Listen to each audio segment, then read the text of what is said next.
And first of all, I want to acknowledge that we are all on land that rightfully belongs to a number of Coast Salish nations, including the Squamish, the Tsleil-Waututh, and the Musqueam. And I thank them for the privilege of being here, living here, writing here. I also want to thank Talonbooks, in particular, for this book, my newest, and especially Katrina Strang for her very insightful and meticulous editing, and Les Smith for his beautiful design, book design and cover design. And I want to thank Kevin and Spencer Williams and Vicki Williams too, for continuing to cultivate, encourage a community of poets in this city and across Canada. Let me tell you a little bit about this book. In 1933, at the age of 27, my father sailed from England to the island of Penang in what was then the British Straits Settlements. He'd been hired in London to work for a firm in Georgetown that held the accounts of a number of rubber estates and tin mines on the Malayan mainland, as well as several hotels on the island of Penang. I inherited some 100 letters he wrote back to his mother in England during his pre-war years there. Each work contract lasted 4 years. And until he left on leave, due to him in his second contract, he was there. And that leave began in the summer of 1941, only a few months before Penang was bombed and occupied by Japanese forces. Then Now has two sections. The first is composed of excerpts from his letters, interspersed with poems in response to those letters from my own Here Now. The second section is a series of poems drawn in part from my childhood memories of the 5 post-war years that we spent there as a family, and also from recent visits and not so recent visits back. I'll start with a poem introduction to a very small part of a long history of the Malay West Coast, in particular the Malacca Strait and Pulau Penang.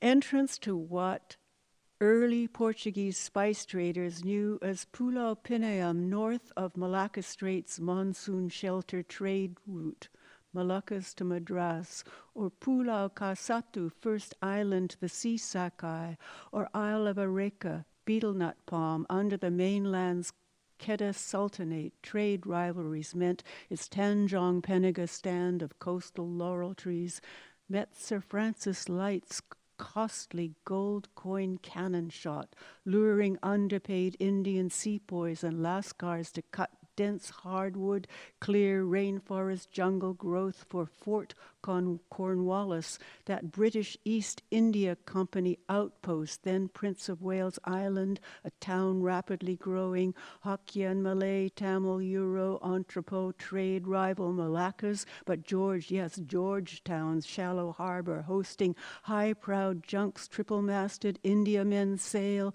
wind sail as sampans unloaded to Gauts, coolie labor hauled up merchant wares for go-downs and finance houses west to east, east to west. Now Malaysian Pulau Penang's long-gone betel nut stands ghost under so-called Silicon Valley of the East's Internet of Things. Yes, things.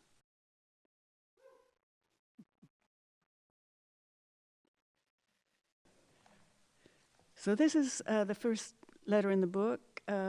He's writing on board the P&O liner Chitral, 1933. And he's describing one of the entertainments for the passengers. We had a race meeting the other evening. It was quite exciting. The race card is enclosed. The dogs are toys on wheels and drawn by a string which is wound up round a drum by the jockey, who sits with her back towards the course so that she cannot see how the race is going. My dog won the second race, and I won 20 shillings, but had to give the jockey 10 for her efforts. Race 2, the spinster's scurry, won by Buckle's clutching hand by reach out of boarding house. October 20th near Colombo, Arthur Buckle, age 27. X out of London, recently articled, fished from a CA firm for KB and Company, Penang. Your Surrey dad, badly gassed in World War I. So Mother Flora raised, sensibly, economical and musical, named for a king open to X, what's left behind. Experiri, try to stand in the bows at night time, make it fit in. Watch the sparkling lights in the sea as it gets churned up by the ship. With a joke, not a joke, experience, just cliché. They say that on some nights at Penang it is so pronounced that the movement of fish is sufficient to stir it up. Those colonial echelons, hard-boiled, and you, bound for the new, a try so sure, unsure. The whole sea looks illuminated, seeing and being in it.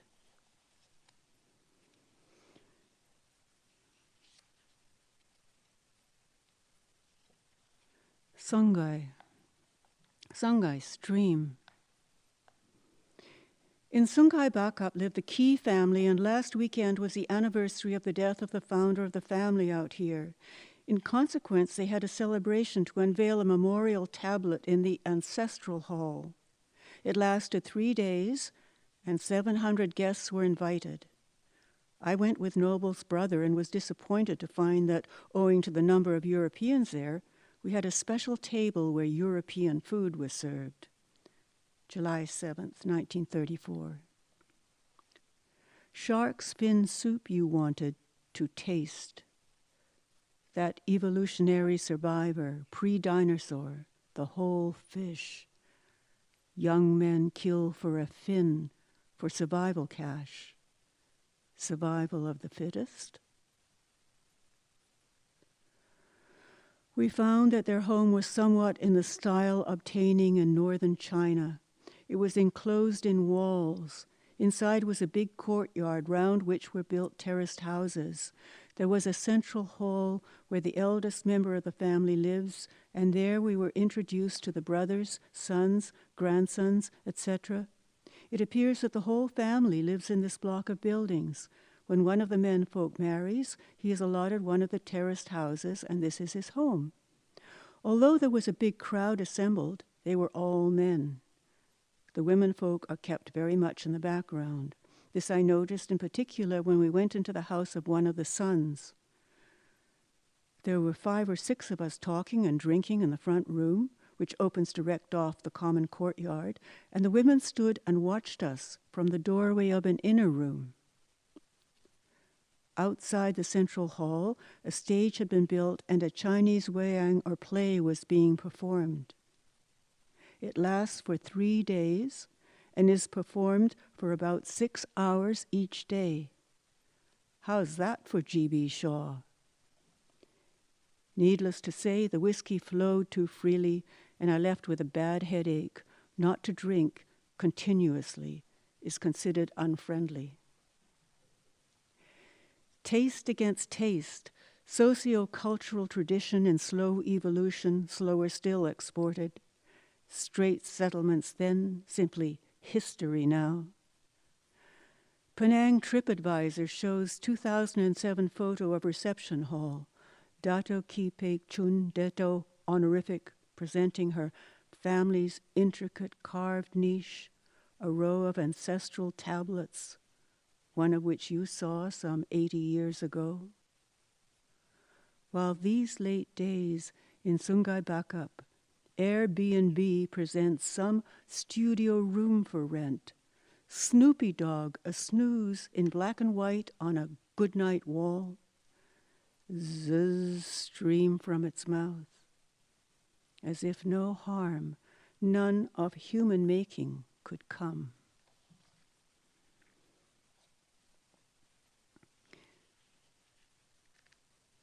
Near to you, still here in your words, a proximal proximity, how can it be? Your stories heard, your boisterous laugh, a guffaw of astonished thunder, always interested in who you met, innate rapport, uneducated civility, still root Anglican, with an ear for what surrounds. You'd climb mountains for the view, smell jasmine, temple incense, see Chinese films in town for their different music, learn Bahasa Malayo so you could chat with workers, SISES, army volunteers, under colonial office sanctioned support of the people the nation would finally be named for.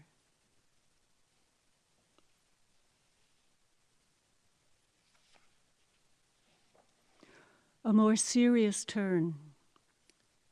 This begins with a quote from the Penang Gazette and Straits Chronicle, Wednesday, July 6, 1938. Rioting took a more serious turn yesterday afternoon, and quiet was not entirely restored until 6 o'clock this morning. In addition to demonstrations against shops allegedly dealing in Japanese goods, gang fights broke out, and a series of incidents took place.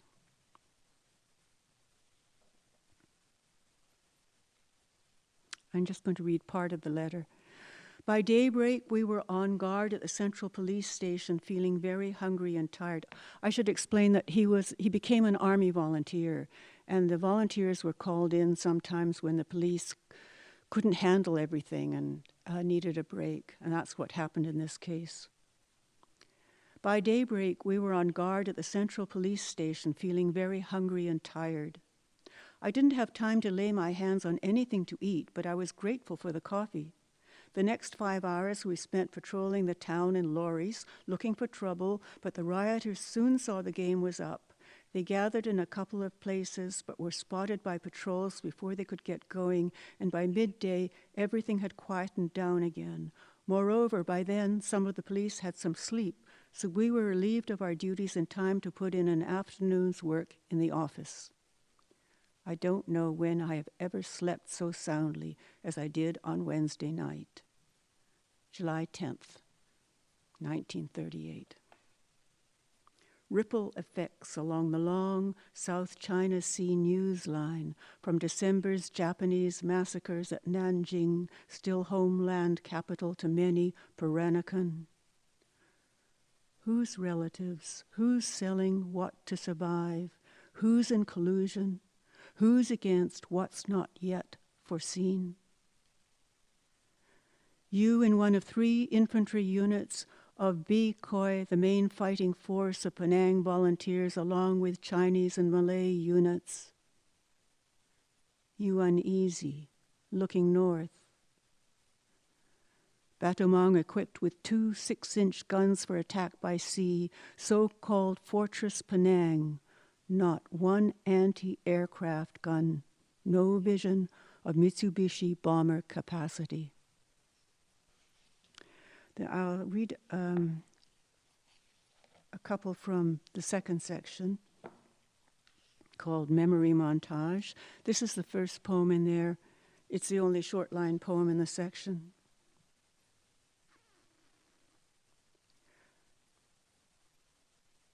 It comes from a visit back. Where in Georgetown? I don't belong here.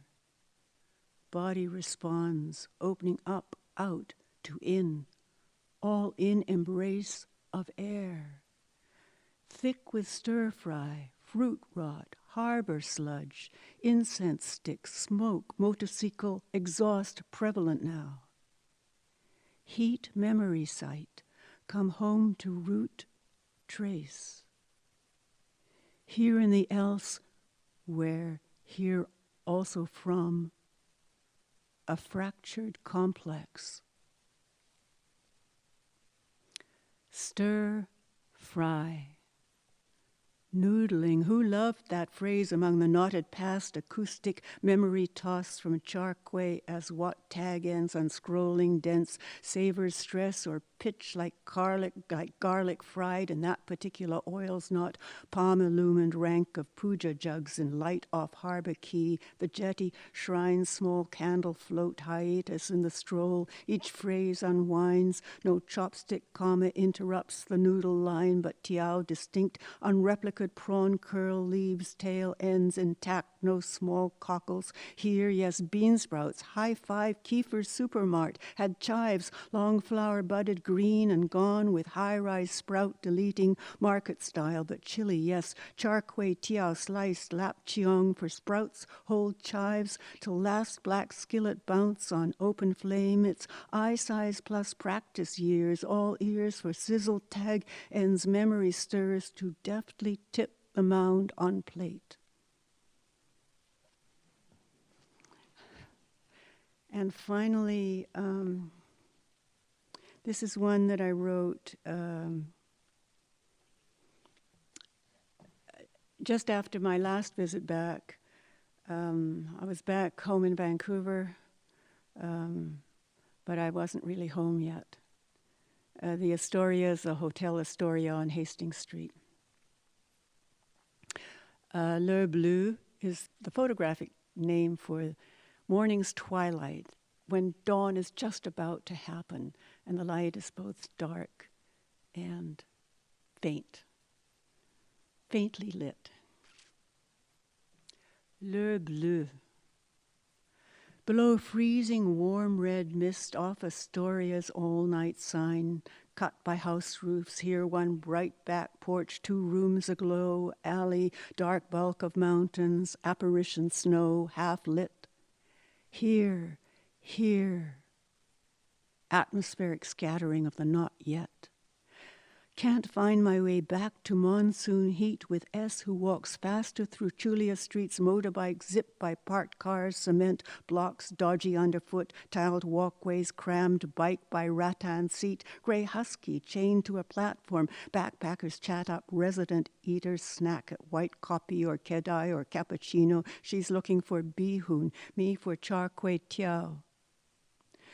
So we get to the Padang's white colonial government porticos, seat of state, and static rain trees lift dark crowns to fading light, its rainbow drift, as if from sea level some mystique through horizon light, the trees, the esplanade on flow, a man blowing bubbles for kids' outstretched finger reach, foofed and gone. Thank you.